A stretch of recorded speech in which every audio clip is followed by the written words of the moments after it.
What happens when one of Hollywood's most private, intense actors walks into a daytime talk show known for sharp tongues and sharper opinions? And the conversation suddenly turns into a battlefield. Before we dive in, make sure you hit that subscribe button for Talk Flair, smash that like, and drop a comment below. Because what you're about to hear is one of those moments that had the entire studio holding its breath. The lights inside the studio of The View blazed like interrogation lamps. The crowd buzzed with anticipation as the hosts took their seats, familiar faces, practiced smiles. And then, as the announcer's voice boomed, the doors opened. Jake Gyllenhaal stepped onto the stage. The Oscar-nominated actor, known for his chilling performance in Nightcrawler, his emotionally raw role in Brokeback Mountain, and the blockbuster spectacle of Spider-Man, Far From Home, carried himself with that quiet intensity that makes you lean forward without realizing it. He smiled. Polite. Controlled. Joy Behar leaned in slightly, eyes gleaming with curiosity, and something sharper. "Jake," Joy began, her tone playful but probing, "you've played some very dark men. Obsessive. Manipulative. Morally questionable. Should we be worried?" The audience laughed. Jake chuckled, but his eyes didn't. "I hope not," he replied. "Unless someone here hasn't been telling the truth lately." A ripple of laughter again, but there was an edge now. Jake was there to promote his latest project, a gritty psychological thriller set in the world of investigative journalism. A film that critics were already whispering could be his most transformative role yet. He had also recently wrapped a deeply personal indie drama about brotherhood and redemption, something he described in interviews as the closest I've ever felt to my own life. But this wasn't just about movies. Joy shifted in her seat. "You've always kept your personal life very guarded," she said. "Especially after certain very public relationships." The air changed. Jake's jaw tightened for half a second. "Barely noticeable, unless you were watching closely. I prefer to let the work speak," he said carefully. "Even when songs are written about you?" Joy pressed. The audience gasped softly. The reference was clear. Jake exhaled slowly. "Art inspires art," he said. "And sometimes it misinterprets it." There it was. A spark. For years, his name had been dragged through headlines, dissected in lyrics, and debated online. Yet he had rarely responded. He had chosen silence, focusing instead on immersing himself in roles so deeply they left physical and emotional marks. For Nightcrawler, he dropped nearly 30 pounds, haunting Los Angeles at night to understand isolation. For Southpaw, he trained like a Real fighter, transforming his body into something brutal and broken. For his Broadway performance in Sunday in the Park with George, he stood vulnerable before live audiences, singing his heart out. But today, sitting under the bright studio lights, the performance wasn't scripted. Joy leaned forward. "Do you think staying silent sometimes fuels speculation?" Jake's smile faded. "I think," he said slowly, "that we live in a world where people feel entitled to narratives. But the truth is, no one really knows what happens inside someone else's life." The audience quieted. One of the other hosts attempted to lighten the mood. "Well, let's talk about the new film. You play a journalist who risks everything for the truth." Jake nodded gratefully, seizing the pivot. "Yes, he's someone who believes the story matters more than his own safety. And that resonated with me. We're living in a time where truth feels fragile." Joy tilted her head. "Truth is fragile, but transparency is powerful too." The subtle challenge hung in the air. Jake turned to her directly now. Transparency doesn't mean public ownership. A collective, "oh" move through the audience. You could feel it, the clash of philosophies. Joy, a veteran commentator unafraid of confrontation. Jake, an actor who built his career on disappearing into characters rather than headlines. The cameras zoomed closer. "So you don't regret any of it?" Joy asked. "Regret what?" Jake shot back softly. "The past." He paused, and for a moment the intensity melted. "I regret moments where I wasn't present enough," he admitted. "I regret times I let work consume me. But I don't regret loving someone. I don't regret trying." The vulnerability caught everyone off guard. There was no sarcasm now. No deflection. Joy blinked. "And your new project?" Another host interjected gently. Jake straightened. "It's about accountability," he said.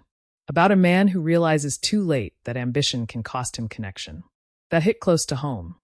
He spoke about long nights on set, about calling family between takes, about the lessons he learned from his sister, from his parents, from mentors in the industry. He mentioned how working with younger actors reminded him why he fell in love with storytelling in the first place. But Joy wasn't done. "Would you ever tell your side of the story?" she asked.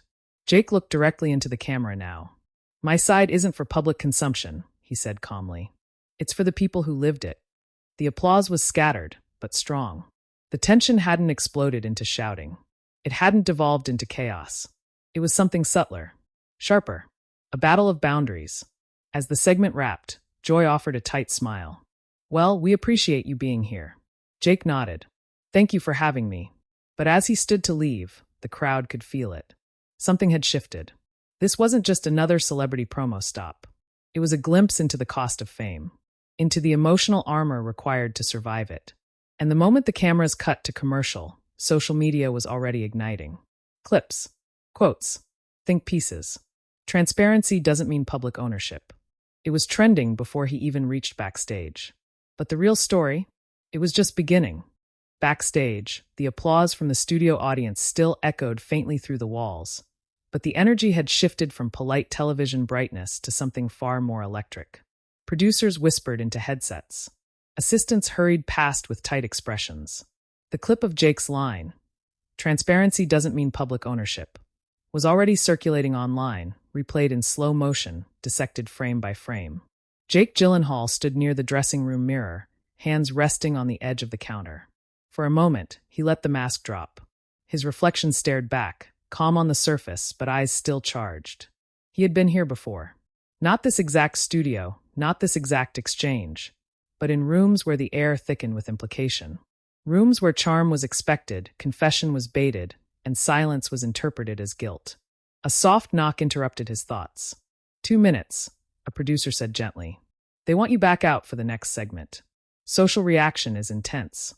Jake nodded once. "Of course it is." Back on set, the hosts were already mid-discussion, the tone lighter but strained. The screen behind them flashed tweets from viewers. Some praised Jake's composure. Others accused him of deflecting. Joy Behar adjusted her papers as he rejoined the table. "Well," she began with a half-smile, "it seems we've stirred the pot." Laughter from the audience, but it felt thinner now. Jake sat down, posture relaxed but alert. "It's a talk show," he said. "Stirring pots is part of the recipe." A few claps. One of the co-hosts jumped in. "Let's pivot slightly. Jake, you've taken on some incredibly demanding roles recently. Your upcoming thriller. People are calling it a spiritual successor to Nightcrawler. Is that fair?" At the mention of Nightcrawler, the audience murmured with recognition. Jake shook his head. "It's darker in some ways, but it's less about ambition and more about consequence. This character isn't chasing success. He's running from himself." Joy leaned in again. "And are you?" The question landed like a stone in still water. Jake didn't flinch this time. "I think we all are," he replied evenly. "That's what makes stories powerful. They're mirrors." The co-host tried to lighten the atmosphere. "You also just wrapped filming with Guy Ritchie, right? That's a big tonal shift." Jake's face softened slightly. "Yes, working with Guy Ritchie is like stepping into organized chaos. He moves fast. He trusts instinct. It was freeing. And you've been producing more lately," another host added. "I have," Jake confirmed. "I want to build stories from the ground up. Not just act in them. Shape them." Joy crossed her legs. "Control again." The word hung heavy. Jake let out a small breath, almost a laugh. "Perspective," he corrected gently. "When you've been in this industry since you were a teenager, you learn the value of having a voice." He wasn't wrong. From early roles in films like October Sky to global franchises, he had grown up under scrutiny. He had watched narratives form around him, some flattering, some brutal. Joy tapped her pen. "You've spoken before about therapy, about self-reflection. Do you think that's why you're so guarded?" There it was again, the implication that privacy equaled concealment. Jake's fingers interlocked on the table. "I'm guarded because I value intimacy," he said. "Not secrecy. There's a difference." The audience responded with louder applause this time. Joy tilted her head. "But fans feel connected to you. They invest emotionally. Don't they deserve honesty?" Jake met her gaze fully now. "Honesty doesn't require exposure," he said. "It requires integrity." A beat of silence. The camera cut briefly to the audience, faces wide-eyed, some nodding. He continued, voice calmer but firmer. "When I did Brokeback Mountain, people felt they knew me. When I played Mysterio in Spider-Man, Far From Home, kids saw me as a villain. When I starved myself for Nightcrawler, critics called me fearless. None of those are fully me. They're fragments. He paused. The real moments? They're quieter. Joy's expression shifted. Less combative now, more curious. Like what? She asked softly. Jake hesitated. My niece's birthday, he said finally. Cooking dinner with my family. Calling my mom after a rough day on set. Watching my sister direct and feeling proud. He didn't say her name, but everyone knew he meant Maggie Gyllenhaal. That's the stuff that matters, he added. The audience clapped again, warmer this time. Joy studied him. So the headlines don't get to you? Jake gave a small, honest smile. They do. I'm human, but I've learned not to let them define me. A co-host chimed in, sensing the emotional pivot. You once said that after intense roles, you struggle to let go of the character. Was this new project like that? Jake nodded slowly. Yes. There's a scene, no spoilers, where my character confronts his own failures. We shot it at 3 a.m. I remember sitting alone afterward, thinking about the ways I've fallen short in my own life. Joy's voice was quieter now. And realizing falling short doesn't mean you're broken. It means you're trying. The studio fell still. For a moment, the earlier tension felt distant, replaced by something unexpectedly vulnerable. But live television thrives on unpredictability. A producer's voice crackled faintly in Joy's earpiece. She straightened slightly. Well, she said, tone sharpening just a touch, there's one more question viewers keep asking. Jake's eyes flickered. Would you ever sit down, really sit down, and address the narratives about you? The songs, the rumors, the idea that you've left a trail of emotional wreckage. The air snapped tight again. Jake didn't look away this time. He didn't smile either. I don't believe in litigating the past on television, he said quietly. Especially when other people are involved who didn't sign up for that. Joy opened her mouth. But he continued. If I've hurt anyone in my life, that's between us. Not an audience. The applause was immediate. Strong. Divided but strong. Joy leaned back. I can respect that, she admitted. And for the first time since the segment began, the tension eased. Not because someone won, but because a line had been drawn. The cameras began to pull back as the show approached its final minutes. Jake relaxed slightly, discussing lighter topics, the physical training for his upcoming action film, the adrenaline rush of performing stunts, the quiet discipline of producing. He joked about nearly injuring himself during a rehearsal. The audience laughed genuinely this time. But underneath it all, something lingered. When the final applause sign flashed and the credits began to roll, Jake stood, shook hands, and thanked the hosts. Joy held his hand a second longer than necessary. You handled yourself well, she said quietly off mic. Jake's expression softened. So did you. And as he walked off stage, the studio doors closing behind him, his phone buzzed relentlessly in his pocket. The internet was on fire. Clips were already racking up millions of views. Commentators debated whether Joy had pushed too hard. Others praised her for asking what everyone wanted to know. But the story was no longer just about a heated exchange. It was about boundaries, about fame, about who gets to own a narrative. And outside, beyond the studio walls, cameras were waiting. Because when intensity meets confrontation on live television, the real fallout always comes next. Outside the studio, the late morning air felt colder than it should have. Jake stepped through the exit doors into a wall of flashing cameras. Reporters called his name from every direction. Microphones stretched toward him like reaching hands. Jake, do you think Joy went too far? Are you planning to respond publicly? Is this about the song? He paused at the top of the steps, sunglasses now shielding his eyes, but not the tension in his jaw. His publicist leaned in. We can move, she whispered. But Jake stayed still for a moment longer. I think, he said calmly, voice steady despite the chaos, that conversations are complicated. That's all. And with that, he descended the steps, sliding into the waiting car as the door shut out the noise. Inside silence. He exhaled slowly, the adrenaline finally beginning to ebb. His phone screen lit up relentlessly, texts from friends, missed calls from producers, notifications flooding in by the second. One message from his sister stood out. Proud of you. You were honest. He allowed himself a faint smile. Maggie had always been his compass. Watching Maggie Gyllenhaal step behind the camera in recent years, commanding sets with quiet authority, had inspired him deeply. They'd grown up in a household where storytelling wasn't just a career, it was oxygen. Their parents had raised them around scripts and stage lights, around conversations about art and intention. And yet, nothing could truly prepare someone for becoming a headline. By the time Jake's car pulled into his hotel driveway, the confrontation was trending across multiple platforms. Clips of Joy's pointed questions looped endlessly. Reaction videos popped up within minutes. Comment sections split into digital battle lines. Some accused him of evasion. Others praised his composure. Inside his suite, Jake removed his jacket and loosened his collar. He walked to the window, staring out over the city. For years, he had channeled intensity into characters. Men unraveling, men chasing, men haunted. But today there was no script. His upcoming slate of projects sat open on the coffee table, annotated scripts, production notes. One was a political thriller set in Washington. Another, a deeply intimate drama about a father reconciling with his estranged son. There was even talk of a return to the stage, something raw and immediate, where performance couldn't be paused or edited. He picked up the script for the drama, flipping to a marked page. A line stared back at him. You can't outrun what you refuse to face. He let out a dry laugh. His phone buzzed again, this time from his agent. They want you on a late-night show tomorrow, the voice said when he answered. To clarify. Jake closed his eyes briefly. Clarify what? The narrative. He walked toward the balcony doors but didn't open them. There is no narrative, he said quietly. There's just life. On television, it had felt like a duel of ideologies. But now, alone, the questions lingered differently. Not as accusations, but as reflections. He thought about his early days in Hollywood. Audition rooms. Rejections. The hunger to prove himself. When he filmed Brokeback Mountain, he knew it would change everything.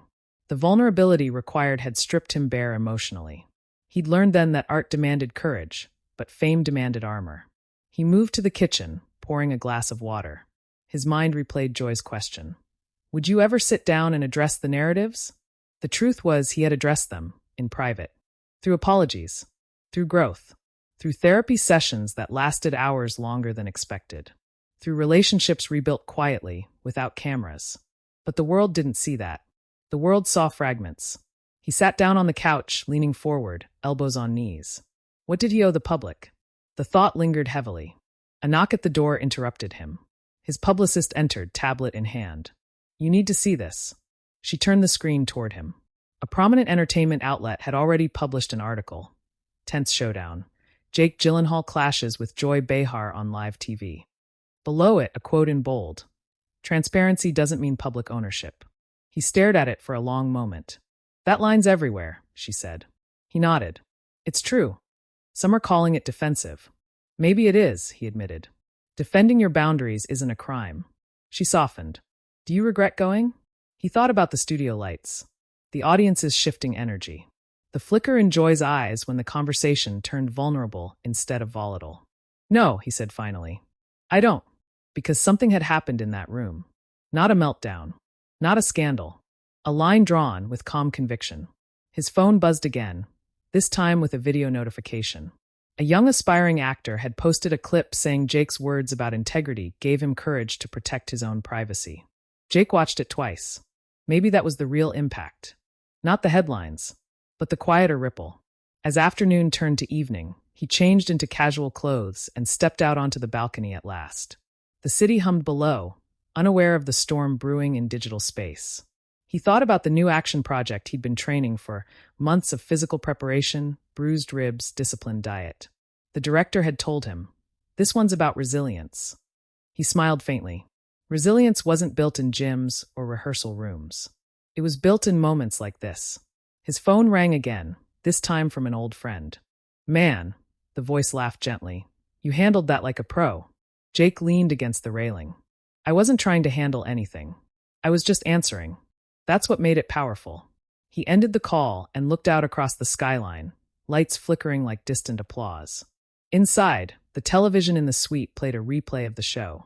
The camera zoomed in on his face during the sharpest exchange. The internet dissected micro-expressions, pauses, tone. But none of them could hear the quieter voice beneath it all. The one that remembered simpler moments. Filming October Sky as a teenager and calling his parents, overwhelmed with gratitude. Sitting backstage before his Broadway debut, hands trembling. Holding his niece for the first time and realizing fame meant nothing in that room. Those were the moments that defined him. Not trending hashtags. As night settled in, notifications continued to flood in. Think pieces multiplied. Some critics accused the show of ambush tactics. Others claimed Jake had dodged accountability. The truth, as always, was somewhere in between perception and reality. He set his phone face down on the table. For tonight, he chose silence again. But this time, it wasn't avoidance. It was intention. And somewhere across town, producers were already planning follow-up segments. Debates. Panels.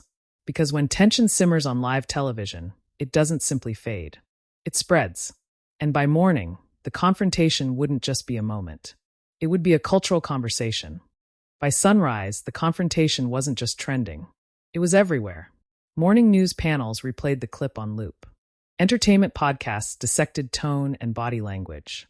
Comment sections had turned into battlegrounds. Some viewers accused Joy of pressing too hard.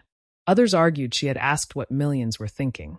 And at the center of it all stood Jake Gyllenhaal, calm, measured, and suddenly more talked about than any premiere he'd attended in years. Inside the studio of The View, the hosts addressed the storm head-on. Joy Behar sat upright, composed but reflective. "Yesterday's interview sparked conversation," she said to the live audience. "That's what we do here. We ask questions." There was applause, but it carried tension. Clips rolled again. Jake's steady gaze. The line that had now become a headline across platforms. Transparency doesn't mean public ownership. Back in his hotel suite, Jake watched none of it. Instead, he was in a quiet conference room downtown, seated across from the director of his upcoming political thriller. Script pages were spread across the table. "You okay?" the director asked carefully. Jake nodded. "I've had louder weeks." They both smiled faintly. The director leaned back. "Funny thing is, the scene we're shooting next month? The one where your character faces the press after a scandal? It just got a whole lot more real." Jake looked down at the script. Life imitating art. Or maybe art predicting life. He'd built a career on inhabiting flawed, complicated men. In Nightcrawler, he embodied ambition stripped of morality. In Brokeback Mountain, he portrayed longing suffocated by circumstance. In Spider-Man, Far From Home, he stepped into the shoes of illusion itself, a character who weaponized perception. And now, in real life, perception had once again taken center stage. By midday, late-night hosts were weaving jokes into their monologues. "Jake Gyllenhaal versus Joy Behar," one quipped. "Who had the sharper script?" Meanwhile, an op-ed from a major publication framed the moment differently. A lesson in boundaries. That headline caught Jake's attention when his publicist forwarded it. He read it slowly. The writer described the exchange not as a clash, but as a cultural mirror. A reflection of an era where audiences demand access, and celebrities struggle to retain fragments of privacy. Jake closed his eyes for a moment. He hadn't planned to make a statement, but perhaps the statement had already been made. That afternoon, a short clip surfaced online. Unseen footage from after the cameras stopped rolling. Joy Behar reaching out, holding his hand briefly, speaking quietly. "You handled yourself well." The clip softened the narrative instantly. Suddenly, it wasn't a war. It was a disagreement between two professionals who understood the rules of the arena. Back at The View, Joy addressed it directly. "I respect Jake," she said. "He stood his ground. And that's not easy to do on live television." The audience applauded warmly this time. No sharp edges. Just acknowledgement. That evening, Jake attended a private screening for an upcoming indie film he had produced. The theater lights dimmed, and for 2 hours he lost himself in a story that had nothing to do with him. When the credits rolled, he stayed seated, letting the quiet settle. This was why he did it. Not for interviews. Not for headlines. For this. Storytelling. As he stepped outside afterward, a small group of fans waited. Not paparazzi. Not reporters. Just fans. One young woman approached hesitantly. "I just wanted to say thank you," she said, "for what you said yesterday. About integrity." Jake blinked, surprised. It meant a lot. He smiled softly. "I'm glad." She walked away beaming, and for the first time since the interview, the weight in his chest eased. Because beyond the media noise, beyond the think pieces and hot takes, something quieter had happened. A conversation about boundaries. About humanity. About the right to keep certain chapters unwritten in public ink. Later that night, Jake finally sat alone on his balcony again. The city shimmered below, indifferent and alive. He thought about the question Joy had asked. Would you ever tell your side? Maybe one day. But not as a reaction. Not as defense. If he ever chose to tell it, it would be on his terms, through art perhaps. Through a character shaped by truth and fiction intertwined. His phone buzzed one last time. A message from Maggie. Dinner soon. Proud of you. He typed back, always. Inside, notifications were still rolling in. Analysts, commentators, fans. The digital storm would take days to fully settle. But something else was rising too. Respect. The narrative had shifted from confrontation to conversation. From accusation to introspection. And in that shift, Jake had done what he always did best. He stayed present. He didn't explode. He didn't retreat. He drew a line. The aftermath wasn't a scandal. It was a statement. And now we turn it to you. Was Joy right to push for transparency? Or was Jake right to protect his boundaries? Did that tense moment reveal avoidance or strength? Drop your thoughts in the comments below. We want to hear your take. And if you felt the intensity of that studio, the silence between those words, the clash of philosophies under blinding lights, make sure you subscribe to Talk Flair for more explosive, emotional, and unforgettable celebrity stories. Because sometimes the loudest drama isn't in shouting. It's in the calm refusal to surrender your truth.